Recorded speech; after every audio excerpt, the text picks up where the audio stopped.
이 시간 은혜 받으실 하나님의 말씀은 시편 42편 1절에서 5절 말씀입니다. 구약성경 시편 42편 1절에서 5절까지 말씀입니다. 제 성경으로는 382쪽을 가리키고 있습니다.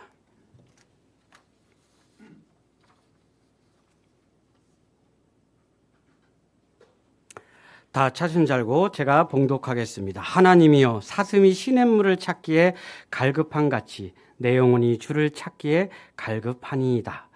내 영혼이 하나님 곧 살아계시는 하나님을 갈망하나니 내가 어느 때에 나아가서 하나님의 얼굴을 배울까?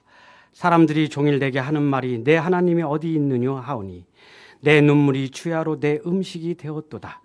내가 전에 성의를 지키는 무리와 동행하며 하여 기쁨과 감사의 소리를 내며 그들을 하나님의 집으로 인도하였더니 이제 이 일을 기억하고 내 마음이 상하는도다. 내 영혼아, 내가 어찌하여 낙심하며 어찌하여 내 속에서 불안해하는가? 너는 하나님께 소망을 두라. 그가 나타난 도우심으로 말미암아 내가 여전히 찬송하리로다. 아멘. 새해가 밝았습니다. 옆에 계시는 우리 믿음의 식구들과 새해 인사 나누겠습니다. 새해 복 많이 받으십시오. 새해 복 많이 받으십시오. 세련되게 인사 한번 해볼까요? 세련된 인사. 해피 뉴 이어. 해피 뉴 이어. 여러분, 너무 반갑습니다. 새해가 밝았습니다. 지난해 다사다난했던 해였죠. 그럼에도 우리가 하나님의 은혜로 잘 살아냈습니다. 올해 새해에는 하나님의 은혜로 지난해보다 더 나은 우리의 삶이 되기를 바랍니다. 하나님이 기뻐하시고 하나님이 칭찬하시고 하나님이 축복하시는 올해 우리 삶들이 되시기를 바랍니다. 오늘 본문은 시편 기자가 자기 인생의 한 여정에서 겪었던 일에 대해서 우리들에게 전하고 있습니다.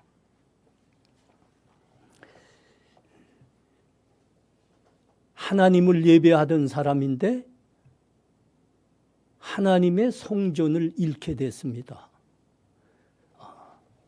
하나님을 예배할 수가 없는 겁니다. 하나님을 만날 수도 없는 겁니다. 그 마음이 너무 애절했습니다. 그리고 그 마음이 너무 슬펐습니다. 오늘 본문 2절과 3절에 그게 그대로 이제 표현이 되어 있는데 한번 보세요. 내 영혼이 하나님 곧 살아계시는 하나님을 갈망하나니 내가 어느 때에 나아가서 하나님의 얼굴을 배울까? 사람들이 종일 내게 하는 말이 내 하나님이 어디 있느냐 하오니 내 눈물이 주야로 내 음식이 되었도다. 그 마음이 얼마나 슬프고 참 애절한지 눈물이 음식이 되었다 그럽니다. 여러분, 눈물이 음식이 될 수는 없죠. 음식은 밥이고 찌개이고 반찬이고 간식이지요. 그게 우리 음식입니다. 그런데 하나님을 예배하던 사람이 그 예배를 잃고 하나님 만날 수 없게 되니까 시시때때로 눈물이 흐르는 겁니다. 그 처지가 그처럼 암담하고 낙담이 될 수가 없는 겁니다. 생각만 해도 그냥 가만히 있는데도 눈물이 계속 흐르는 겁니다. 이처럼 슬플 수는 없다는 겁니다. 이처럼 마음이 아플 수는 없다는 겁니다. 4절도 보십시오. 내가 전에 성의를 지키며 무리와 동행하여 기쁨과 감사의 소리를 내며 그들을 하나님의 집으로 인도하였더니 이제 이 일을 기억하고 내 마음이 상하는도다.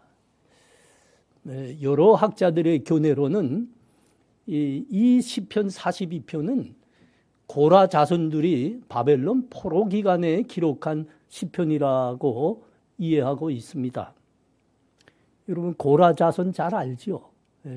고라 자손 출애굽기 광야에서 출애굽 그 광야에서 그 반역을 했던 자손들입니다. 그런데 그들이 하나님을 바로 만나고 하나님 앞에 회개하게 됐습니다. 그때부터 이 사람들이 역사적으로 평생 무슨 일을 했냐면 하나님 성전에서 하나님 찬양하는 사역을 감당한 자손입니다. 그러니까 예배에 한 번도 빠진 적이 없는 사람들이죠. 예배에 늘 앞장섰던 사람들입니다. 그런데 이 사람들이 하나님의 성전이 소실됐습니다. 불타 없어진 겁니다. 모든 사람이 포로로 바벨론으로 끌려간 겁니다.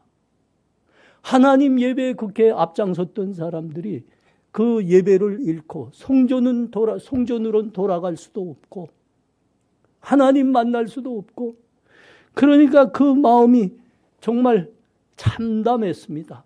그때야 알게 됐죠. 그때야 하나님 성전을 잃고 예배를 드릴 수 없게 되니까 그때 알게 됐다고요. 우리 인생에 하나님을 예배하는 것이 최고의 복이었구나. 우리 인생에 제일 그리운 것이 하나님 예배하는 것이었구나. 꿈에도 다시 돌아가고 싶은 것이 성전이었습니다. 하나님 예배였습니다. 여러분 출애굽해서 이스라엘 백성들이 출애굽해서 광야길을 걷고 있는데 그때 출애굽한 이스라엘 백성들이 제일 그리워했던 게 뭔지 아십니까? 뭘까요? 이 사람들이 시시때때로 하나님과 모세를 원망했습니다. 그리고 하는 말입니다. 우리가 애굽에서 똑가마 옆에 앉아서 고기 먹고 생선 먹고 부추 먹고 마늘 먹던 그때가 그리웠노라. 그때가 그립노라. 그렇게 시시때때로 말하곤 했습니다. 그러니까 출애굽해서 광야길을 걷고 있는 이스라엘 백성들의 마음에 제일 그리웠던 게 제일 다시 하고 싶은 게 뭐라고요? 애굽에서 먹던 떡과 고기와 생선, 부추와 마늘. 그 어느 목사님이 왜 하필 부추와 마늘을 자꾸 그들이 말하고 있냐 했더니 알고 보니까 그게 정력에 좋답니다. 참. 여러분, 그러니까 그 출애굽에서 광야를 걷고 있던 그 사람들은 하나님을 모르는 사람들이었다는 겁니다. 하나님을 인격적으로 만난 적도 없고 하나님을 믿은 적이 없다는 소리입니다. 그러니까 이 사람들이 이러는 겁니다. 여러분, 환경이 변하고 어려움에 닥쳤을 때 우리가 뭘 제일 그리워하고 있나? 우리가 뭘 제일 아쉬워하고 있나? 여러분, 그것이 사람의 영적 상태를 점검하는 바로미터입니다. 자막대기죠. 이스라엘 백성들이 광야길 걷다가 뭐라고 했다고요? 애굽에서 먹던 그 떡과 생선과 고기가 생각나노라. 그들은 육신의 사람이었다는 겁니다. 육신의 사람. 여러분, 여기와 비교해 보십시오. 고라 자손들, 그 하나님 성전을 잃고 예배를 드릴 수 없게 되니까 이들의 가장 눈물겹도록 애절하게 찾고 있는 것이 하나님 예배입니다. 예배.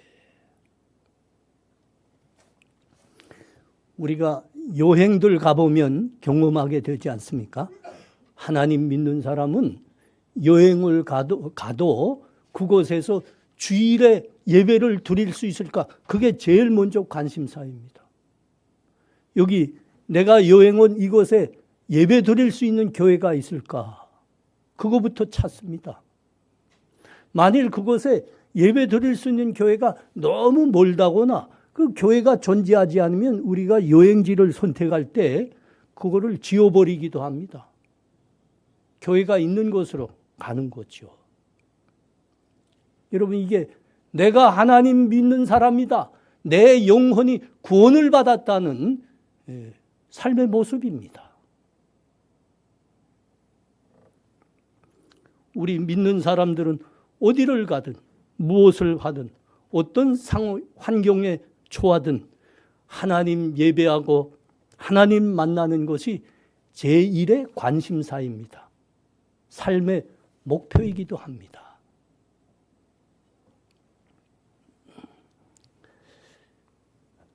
하나님만이 우리의 생명이고 우리의 복이고 우리의 생명이기 때문입니다. 여러분, 이 하나님의 성전을 잃고 예배를 드릴 수 없었던 그 시편 기자의 고백을 한번 다시 들어보십시오. 1절입니다.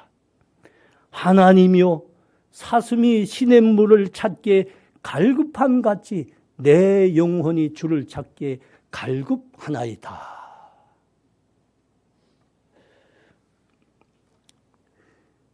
그 하나님 성전으로 다시 돌아가고 예배 다시 드리고 싶은 그 심정이 얼마나 애절한지 시냇물 찾아 갈급한 사슴의 모습에 비유하고 있는 겁니다.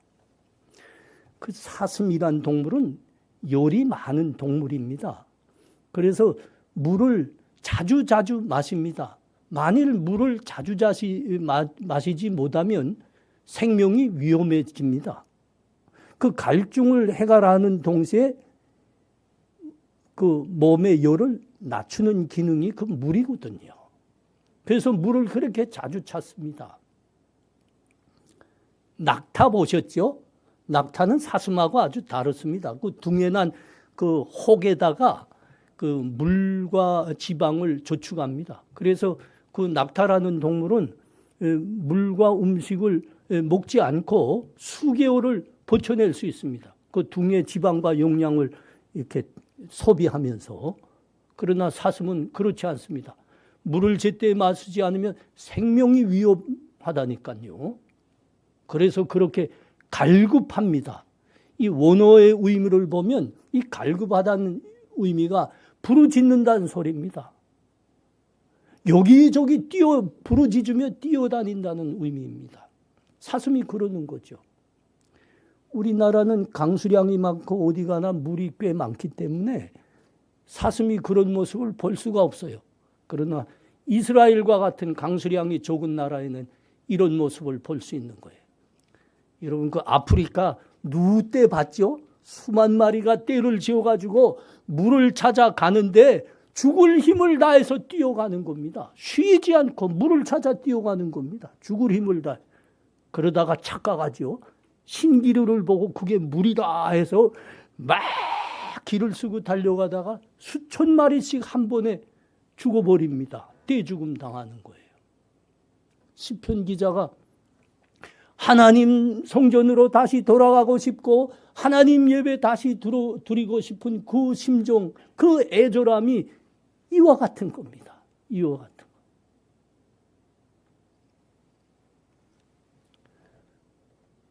우리 하나님 믿고 하나님 예배하는 사람들의 모습이 모름지기 이래야 할 겁니다. 이래야 할 겁니다.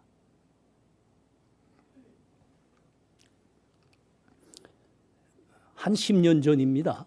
미국에 한 달 반 동안 가서 여러 교회들, 한인 교회들에 가서 집회할 수 있는 기회가 있었는데 그때 특별한 것들을 경험했습니다.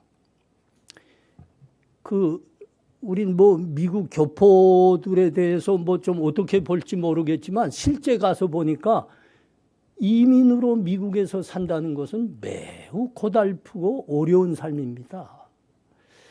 언어와 문화와 환경의 어려움이 있습니다. 이게 평생 넘기가 어렵더라고요.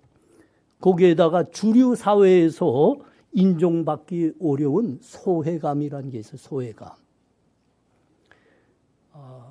우리 여기 한국에서는 유명한 대학교 교수님이었어요.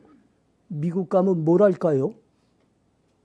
기껏 잘해야 세탁소 운영입니다. 세탁소 운영. 그런 이제 어려움과 소외감 속에 교회로 모이게 됐습니다. 교회로. 감사하게도 우리 한국인들은 어디를 가나 디아스포라가 돼서 어디를 가나 제일 먼저 교회를 세웁니다. 얼마나 감사한지 모르겠어요. 그 이민들이 그렇게 자기의 어려움과 소외감을 부담고 먼저 찾아가는 것이 교회입니다. 교회 가서 하나님 예배하게 됐습니다. 믿음의 식구로 서로 손잡게 됐습니다. 서로 위로하고 서로 격려하게 됐죠. 힘을 얻게 됐습니다. 그래서 여러분 우리 그 이민들이 말이죠. 미국에 사는 이민들이 200만입니다. 미국 인구가 3억 2천입니다. 200만 조금 못 되는데 매우 소수지요. 그런데 한국인들이 당당합니다. 당당합니다. 아마 인구 비례로 보면 가장 유명하고 유능한 민족 중에 하나가 우리 한국 민족일 겁니다. 뭐 비유하기는 목사님들이 유대인과 비슷한 선례를 밟고 있다 그러더라고요. 아주 소수입니다. 거기는 노란 피부색입니다. 그럼에도 가장 유명하고 가장 유능한 민족으로 꼽히고 있다고요. 우리 한인들이 하나님을 예배하는 민족이기 때문입니다. 교회로 모이는 민족이기 때문입니다. 그것 때문에 얻은 능력이요 유명세입니다. 또 보니까 그 미국에 있는 한인 교회들은 청년들로 부흥하는 교회라는 특징을 가지고 있더라고요. 청년들이 그렇게 많아요. 그럼 이민으로 사는 게 어렵잖아요. 주류 사회에 끼울 수가 없고. 그러니까 그 부모들이 우리 세대는 이렇게 어렵게 살지만 우리 후대들은 절대로 이렇게 살게 할 수가 없다. 그래서 교육에 힘을 넣었습니다. 물론 뭐 우리 한민족이 자녀 교육으로는 세계적으로 제1입니다. 제1위. 누구도 따라 못 옵니다. 이민간 분들은 더 힘을 냈죠. 우리 자식들만큼은 이렇게 살게 할 수 없다. 그래가지고 공부를 정말 이를 세례 물고 교육시켜서 유명한 대학들에 많이 갑니다. 한인 2세들이. 대학에 갔어요. 백인 학생들과 어울립니다. 그래서 이제 얼굴도 다 익히고 서로 이제 왔다 갔다 친구도 되고 그럴 때가 되면 백인들이 꼭 묻는데요. 너 이름 뭐이냐? 내 이름 세라. 내 이름 크리스. 아니 그거 말고 너 진짜 이름이 뭐냐 말이야. 그게 진짜 이름이에요. 그 한 부모들이 그 어렸을 때 다 지어준 이름입니다. 세라, 크리스. 이게 내 진짜 이름이야? 아이고, 내가 피부가 노란 코리안인데 어떻게 그게 내 이름일 수 있냐? 진짜 이름 대라니까. 그때 알게 된 거예요. 내가 얘들과 다르다. 내가 얘들과 동등하게 공부하고 있고 내가 이들과 명문대에서 경쟁하고 있지만 얘와 나 사이에는 넘어설 수 없는 본질적인 뭔가 다른 게 있다. 그 넘을 수 없는 소외감 때문에 한인 2세들, 청년들이죠. 교회로 또 다 모여들었습니다. 드디어 떳떳한 교회 안에서 자기의 떳떳한 정체성을 찾게 됐습니다.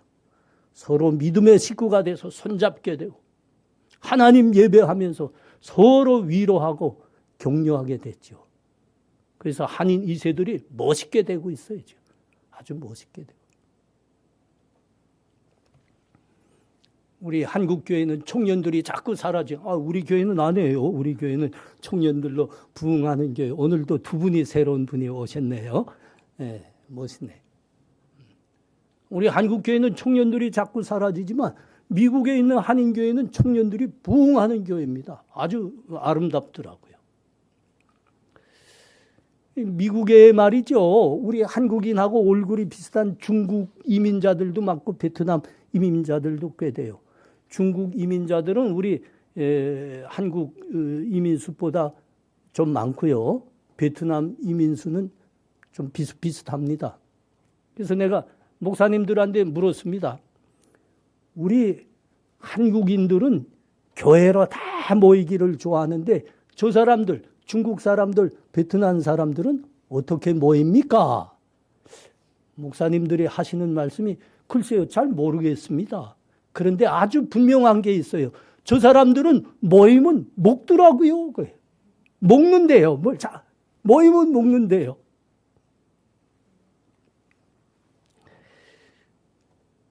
여러분, 우리 민족이 얼마나 큰 복을 받은 민족입니까? 저는 이런 사실을 보면서 구약 시대에는 하나님께서 이스라엘을 선민으로 삼아 주셨다면 이 현대 시대에는 하나님께서 한 민족을 선민으로 삼은 게 아니냐. 그걸 저는 늘 깨닫습니다. 아니 여러분, 그게 쉬운 일이 아니에요. 어디 가면 먼저 우리는 교회를 세운다니까요. 교회를 세운다니까요. 여러분, 우리 민족의 모습을 보십시오. 어디로 모이기를 좋아한다고요? 어디서 위로받고 어디서 힘을 얻는다고요? 교회로 모여서 하나님 예배하면서 그들은 위로받고 힘을 얻습니다. 여러분, 중국 사람들, 베트남 사람들은 모이면 먹는다고요. 먹는 것으로 위로받고 먹기 위해서 모이고, 이 모습과 우리 민족의 모습을 비교해 보십시오. 비교가 안 되는 복입니다. 비교가 안 되는 복. 하나님이 이 민족에게 허락하신 큰 은혜입니다. 잊지 말 것입니다. 잊지 말 것입니다. 우리 젊은이들도 자꾸 이제 먹을라 모였지만 이제부터는 믿음이 자꾸 좋아져야지 그게 진짜 복이에요. 왜 대답들 안 해요? 그렇습니다. 그게 진짜 복입니다. 거기에 생명이 있고 하나님 주시는 하늘에 기름진 복이 있는 겁니다. 자, 오늘 5절 또 보십시오. 내 영혼아, 내가 어찌하여 낙심하며 어찌하여 내 속에서 불안해하는가? 너는 하나님께 소망을 들어. 그가 나타나 도우심으로 말미암아 내가 찬송하리로다. 여전히 찬송하리로다. 여러분, 이 말씀이 새해를 맞이하고 있는 우리 본향교회 성도들에게 하나님이 주시는 말씀입니다. 너는 하나님께 소망을 들어. 너는 낙심하지 말라. 하나님께 소망을 들어. 그가 나타나 도우심으로 말미암아 내가 여전히 찬송하리로다. 너희 새해를 시작하면서 첫 발걸음부터 헛디디지 말라는 겁니다. 관역에서 빗나가지 말라는 겁니다. 생명과 복과 은혜는 하나님께서로만 나오는 것이니 너희가 이것을 믿음으로 붙들라 하시는 말씀입니다.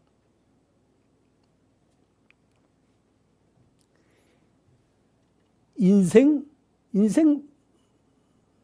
만만하지요. 이렇게 생각하는 사람은 제가 아무리 생각해도 IQ가 2자리밖에 안 될 겁니다. 하나님 믿습니다. 하나님 믿으면 늘 즐겁고 기쁘고 안 될 일이 있겠냐?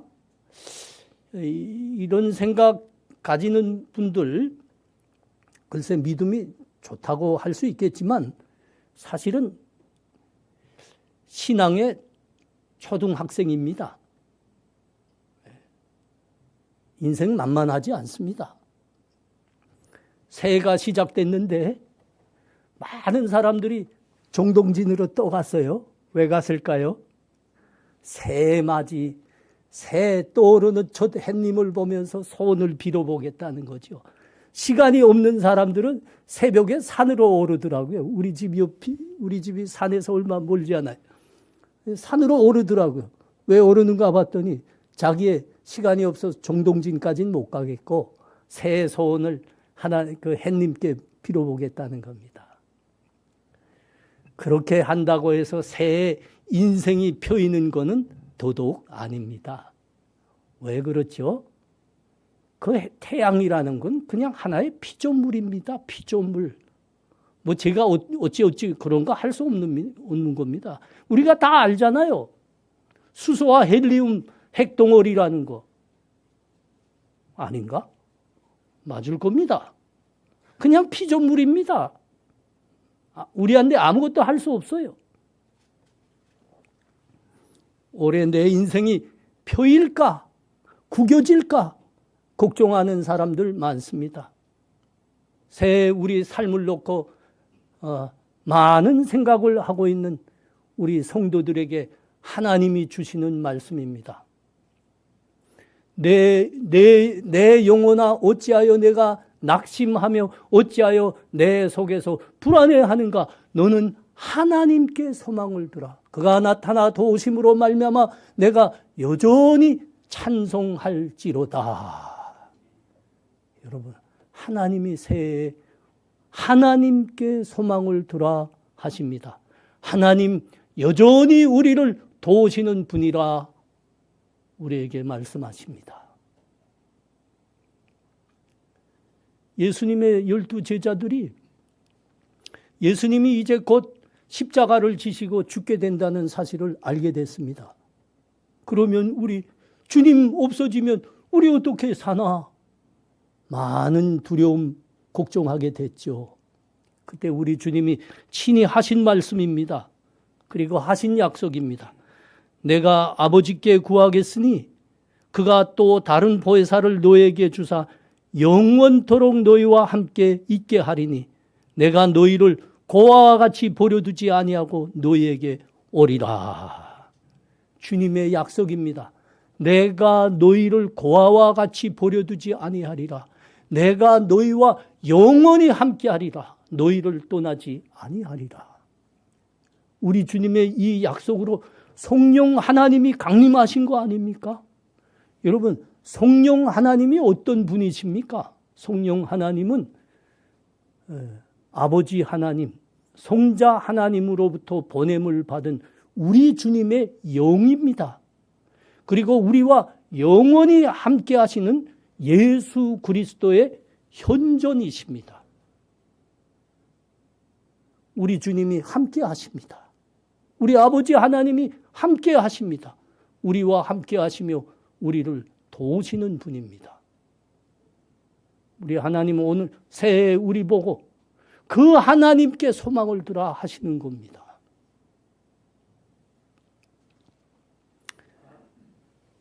야곱의 인생은 고단했지요. 고향에서 쫓겨나게 주고 외삼촌 집에 얹혀 살았는데, 아니 글쎄 외삼촌 집에서도 그렇게 참 배신을 당하고 빼앗기고 고단했습니다. 계속 함께 할 수가 없었죠. 그래서 고향으로 돌아가자 했습니다. 고향으로 돌아오고 있는데 20년 전에 자기를 향해서 기어이 내가 복수하리라 다짐했던 형이 맞받아 나오는 겁니다. 무서웠죠. 앞으로 나가기가 무서웠습니다. 고향으로 다시 돌아가는 게 무서웠어요. 그래서 그가 야뽕강 나루터에서 홀로 남아 밤새 기도했습니다. 밤새. 그 기도 중에 천사와 밤새 씨름했다고요. 그때 하나님이 그에게 주신 이름이 이스라엘입니다. 이스라엘. 야곱이 이스라엘로 된 거죠. 한번 그 말씀 들어봐요. 그가 이르되 날이 새려니 나로 가게 하라. 야곱이 이르되 당신이 내게 축복하지 아니하면 가지 아니하겠나이다. 가게 하지 아니하겠나이다. 그 사람이 그에게 이르되 내 이름이 무엇이냐? 그가 이르되 야곱이니이다. 그가 이르되 내 이름을 다시는 야곱이라 부를 것이 아니요 이스라엘이라 부를 것이니 이는 내가 하나님과 및 사람들과 겨루어 이겼습니다. 알고 보니 야곱과 밤새 씨름했던 분은 바로 하나님 당신이었습니다. 그러면서 하나님께서 그에게 이스라엘이라는 이름을 주었습니다. 여러분, 이스라엘이라는 이름이 뭐라고요? 사람이 하나님과 겨루어 이겼다는 말입니다. 그게 이스라엘입니다. 나는 이 말씀이 오랫동안 이해가 되지 않았습니다. 여러분, 하나님 앞에 사람이 한번 서보십시오. 하나님 앞에 사람이란 존재는 티끌보다 못합니다. 우리 IQ가 한 120쯤 되는 사람 앞에 달팽이만큼도 못한 존재가 사람입니다. 그런데 어떻게 사람이 하나님과 겨루어 이겼다는 겁니까? 이게 이해가 안 됐어요. 그런데 하나님이 어떤 분이심을 더 깊이 알게 되자 이 말씀이 조금 더 깊이 이해됐습니다. 하나님께서 내가 야곱이 아니고 이제부터는 이스라엘이라 라고 이름을 주셨던 이 말씀은 야곱을 향해서 내가 내 아버지라 하신 말씀입니다. 여러분, 부모가 자식을 이기는 사람은 없습니다. 자식이 아무리 못났다 할지라도, 아무리 터무니없는 말을 할지라도 부모는 다 들어줄 수밖에 없는 존재가 부모입니다. 하나님이 지금 이 말씀 하시는 겁니다. 야곱에게. 내가 내 아버지다. 그러니까 너 이제부터 두려워하지 말라 하실 겁니다.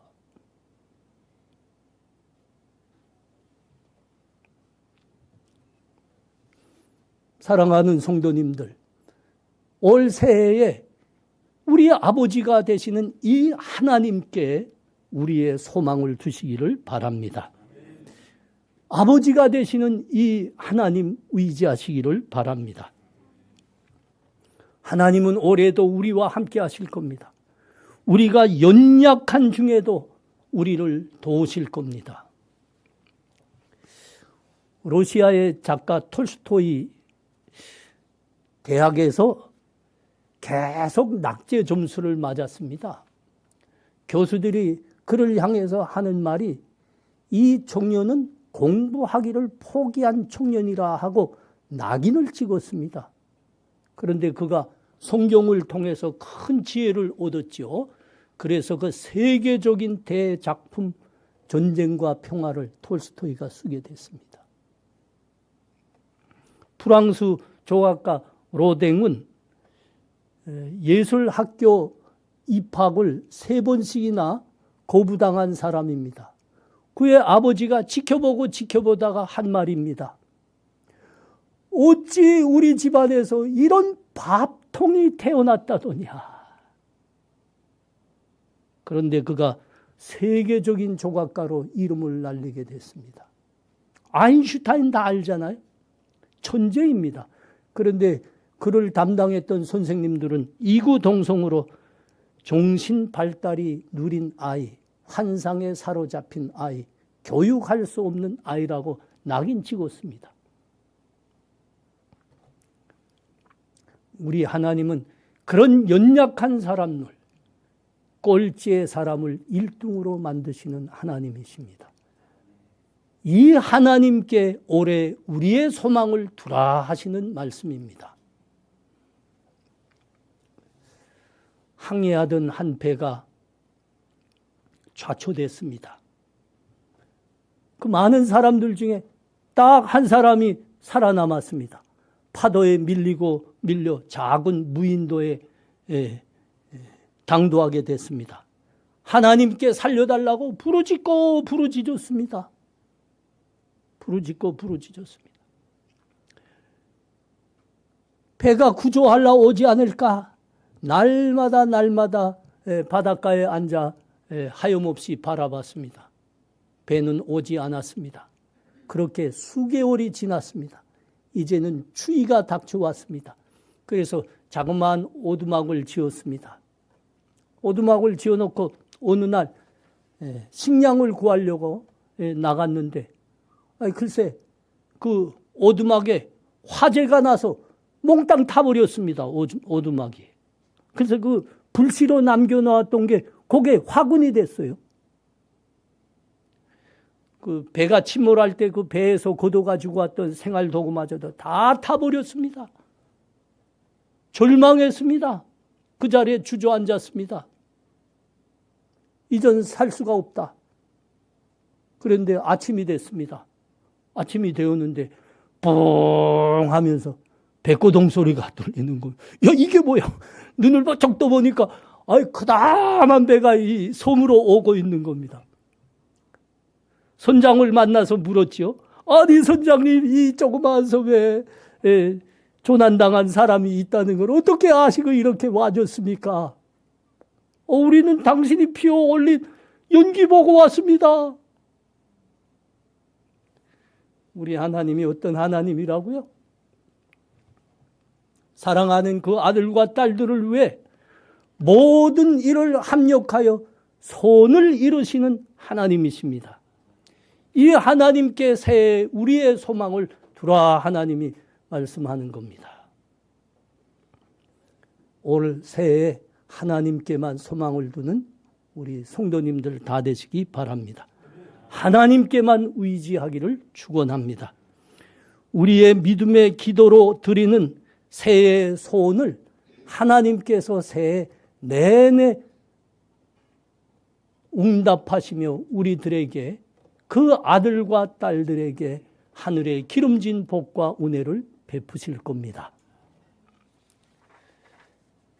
우리 사랑하는 성도님들, 이 시간 각각 새해 자기의 소원들 있을 겁니다. 하나님께 조용히 아뢰는 시간을 잠깐 가집니다. 하나님, 나 공부 잘 되기 바랍니다.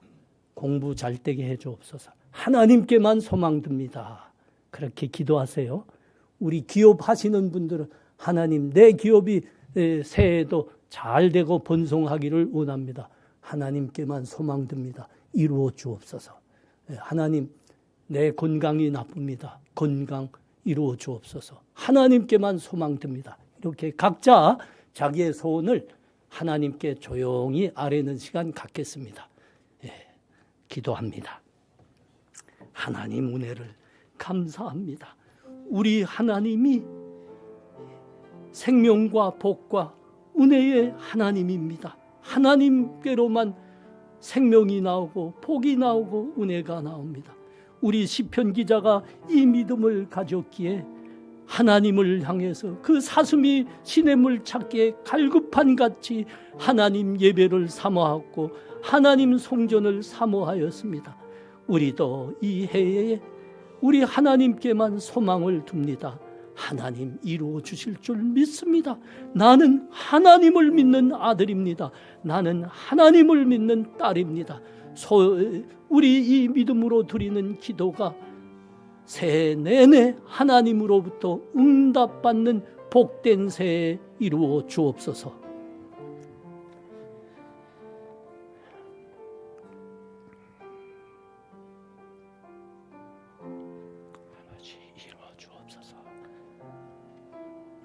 예수님 이름으로 기도합나이다. 아멘.